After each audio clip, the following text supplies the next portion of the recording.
মুহূর্তে যে লেটেস্ট নিউজটা বেরিয়ে আসছে মোহনবাগানকে নিয়ে ট্রান্সফার মার্কেটে, সেটা হলো আলবার্তো রড্রিগেজ, যিনি একজন স্প্যানিশ, যার উচ্চতা 6 ফুট 3 ইঞ্চি এবং সেন্টার ব্যাকের একজন ফুটবলার, যার সাথে মোহনবাগানের স্ট্রং লিঙ্ক আপ হয়েছে।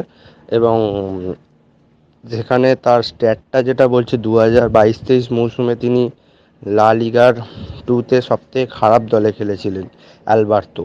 সেখানে তার স্ট্যাটটা ছিল ম্যাচ 36টা খেলেছিলেন এবং 3156 মিনিট মাঠে ছিলেন, 10টা ক্লিন শিট, 3টে গোল, 4.8 ক্লিয়ারেন্স প্রতি ম্যাচে, 0.9টা ইন্টারসেপশন করেছিলেন এবং পারফরমেন্স অত্যন্ত ভালো। এবং তাই অনুযায়ী দেখা যায় যে হাইটটাও খুব ভালো এবং ফিজিক্যালি স্ট্রং, যেটা মোহনবাগানের দরকার।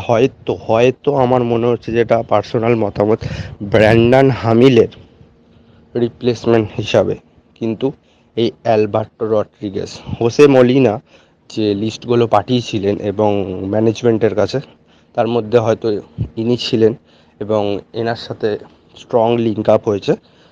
দেখা যাক, অফিসিয়ালি কোনো না ঘোষণা হলে আমরা লিঙ্ক আপটা বলতে পারি, কিন্তু অফিসিয়াল যতক্ষণ না কোনো খবর আসছে ততক্ষণ কনফার্ম কিছু বলা যায় না। কিন্তু স্ট্রং লিঙ্ক আপ হলে সেটা বেশিরভাগই অফিসিয়াল হয়ে যায়, কিন্তু এটা স্ট্রং লিঙ্ক আপ অনেক জায়গা থেকে দাবি করা হচ্ছে এটা ডিল ডান, কিন্তু যতক্ষণ না আমরা অফিসিয়াল কোনো আপডেট পাচ্ছি সেই বিষয়ে কোনো মন্তব্য করা ঠিক হবে না।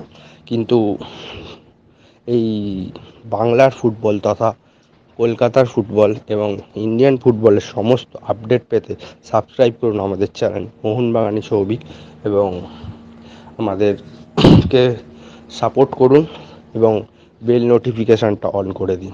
Thank you.